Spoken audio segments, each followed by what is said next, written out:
ಈಗ ರಾಜ್ಯ ದೇಶ ವಿದೇಶಕ್ಕೆ ಸಂಬಂಧಪಟ್ಟ ಹಾಗಿನ ಕೆಲ ಪ್ರಮುಖ ಸುದ್ದಿಯನ್ನು ಬನ್ನಿ ಕ್ವಿಕ್ ಆಗಿ ನೋಡ್ಕೊಂಬೋಣ.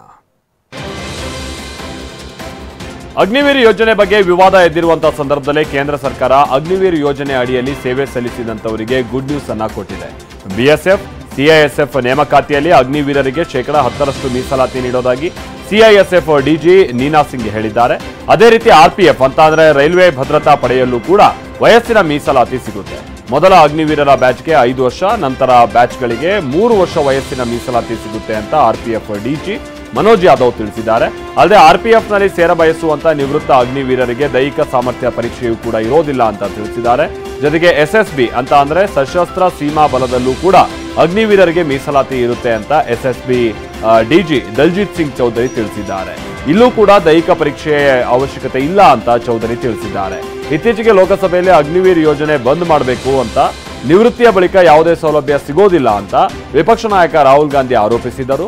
ಕೇಂದ್ರ ಗೃಹ ಸಚಿವಾಲಯದಿಂದ ಇವತ್ತು ಬಂದಂತ ನಿರ್ದೇಶನದ ಮೇರೆಗೆ ಈ ನಿರ್ಧಾರವನ್ನು ತೆಗೆದುಕೊಳ್ಳಲಾಗಿದೆ.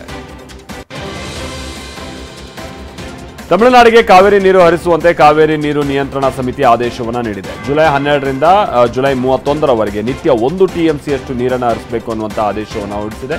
ಜುಲೈ 12 ಅಂತ ಅಂದ್ರೆ ನಾಳೆಯಿಂದಲೇ ನೀರು ಹರಿಸಬೇಕು ಅನ್ನುವಂಥ ಆದೇಶ ನೀಡಿರೋದು ಕರ್ನಾಟಕದ ಮೇಲೆ ಬರೆ ಎಳೆದಂತಾಗಿದೆ. ಮಹಾರಾಷ್ಟ್ರ ಕೇಡರ್ನ 2023ರ ಐಎಎಸ್ ಅಧಿಕಾರಿ ಪೂಜಾ ಖೇಡ್ಕರ್ ವಿರುದ್ಧ ಗಂಭೀರ ಆರೋಪ ಕೇಳಿಬಂದಿದೆ. ಪೂಜಾ ತಮ್ಮ ಸ್ವಂತ ಕಾರಿಗೆ red and blue number plate ಅನ್ನ ಬಳಸಿದ್ದಾರೆ. ಸರ್ಕಾರಿ ಕಾರಿಗೆ ಹಾಕಲಾಗುವ ಎಲ್ಲ ಸವಲತ್ತುಗಳನ್ನು ಸ್ವಂತ ಕಾರಿಗೆ ಬಳಸಿಕೊಂಡಿದ್ದಾರೆ. ಇವರ ನೇಮಕಾತಿ ಬಗ್ಗೆಯೂ ಕೂಡ ಪ್ರಶ್ನೆ ಎದ್ದಿದ್ದು, ನೇಮಕಾತಿ ಸಂದರ್ಭದಲ್ಲಿ ನಕಲಿ ಒಬಿಸಿ ಪ್ರಮಾಣ ಪತ್ರ, ದೃಷ್ಟಿದೋಷ, ಮಾನಸಿಕ ಆರೋಗ್ಯ ಸಮಸ್ಯೆ ಇದೆ ಅಂತ ಪ್ರಮಾಣ ಪತ್ರವನ್ನು ನೀಡಿ ಉದ್ಯೋಗವನ್ನ ಪಡೆದುಕೊಂಡಿದ್ದಾರೆ ಅನ್ನುವಂಥ ಆರೋಪ ಕೇಳಿಬಂದಿದೆ. ಹೀಗಾಗಿ ಪೂಜಾ ಅವರನ್ನ ಸದ್ಯ ವರ್ಗಾವಣೆ ಮಾಡಲಾಗಿದೆ. ನೀಟ್ ಯುಜಿ ಪರೀಕ್ಷೆಯಲ್ಲಿ ನಡೆದಿದೆ ಎನ್ನಲಾದಂತಹ ಅಕ್ರಮದ ಕುರಿತು ಸಿಬಿಐ ತನಿಖಾಧಿಕಾರಿಗಳು ಇವತ್ತು ಕೋರ್ಟ್ಗೆ ವರದಿಯನ್ನು ಸಲ್ಲಿಸಿದ್ದಾರೆ. ಎನ್ಟಿಎಯಿಂದಲೂ ಅಫಿಡವಿಟ್ ಅನ್ನು ಸಲ್ಲಿಸಲಾಗಿದೆ. ಮೊನ್ನೆ ವಿಚಾರಣೆ ನಡೆಸಿದ್ದ ಸುಪ್ರೀಂ ಕೋರ್ಟ್ ವರದಿ ನೀಡುವಂತೆ ಸೂಚನೆ ನೀಡಿತ್ತು. ಇವತ್ತು ಮತ್ತೆ ವಿಚಾರಣೆ ನಡೆಸಿದಂತಹ ಕೋರ್ಟ್ ವರದಿ ಸ್ವೀಕರಿಸಿದ ಬಳಿಕ ಮುಂದಿನ ವಿಚಾರಣೆಯನ್ನು ಜುಲೈ 18ಕ್ಕೆ ಮುಂದೂಡಿದೆ. ಈ ಮಧ್ಯೆ ವಿದ್ಯಾರ್ಥಿಗಳ ತಂಡ ಸಚಿವ ಧರ್ಮೇಂದ್ರ ಪ್ರಧಾನ್ ಅವರನ್ನ ಭೇಟಿಯಾಗಿ ಚರ್ಚೆ ನಡೆಸಿದ್ದಾರೆ.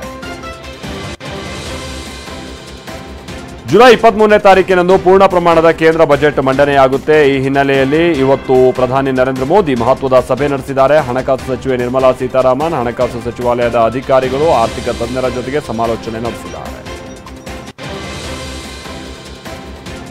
ರಷ್ಯಾ ಆಸ್ಟ್ರಿಯಾ ಪ್ರವಾಸ ಮುಗಿಸಿ ಪ್ರಧಾನಿ ನರೇಂದ್ರ ಮೋದಿ ಸ್ವದೇಶಕ್ಕೆ ವಾಪಸ್ ಆಗಿದ್ದಾರೆ. ರಷ್ಯಾದಲ್ಲಿ 2 ದಿನ ಪ್ರವಾಸ ಕೈಗೊಂಡಿದ್ದಂತ ಮೋದಿ ಹಲವು ಮಹತ್ವದ ವಿಚಾರಗಳ ಬಗ್ಗೆ ಚರ್ಚಿಸಿದ್ದಾರೆ. ಚೆನ್ನೈ ರಷ್ಯಾ ಕಾರಿಡಾರ್, ಸೈನಿಕರ ಬಿಡುಗಡೆ, ಯುಕ್ರೇನ್ ಯುದ್ಧದ ಕುರಿತು ಚರ್ಚಿಸಿದ್ದಾರೆ. ನಂತರ ಆಸ್ಟ್ರಿಯಾದ 1 ದಿನ ಪ್ರವಾಸವನ್ನು ಮುಗಿಸಿ ದೆಹಲಿಗೆ ವಾಪಸ್ ಬಂದಿದ್ದಾರೆ.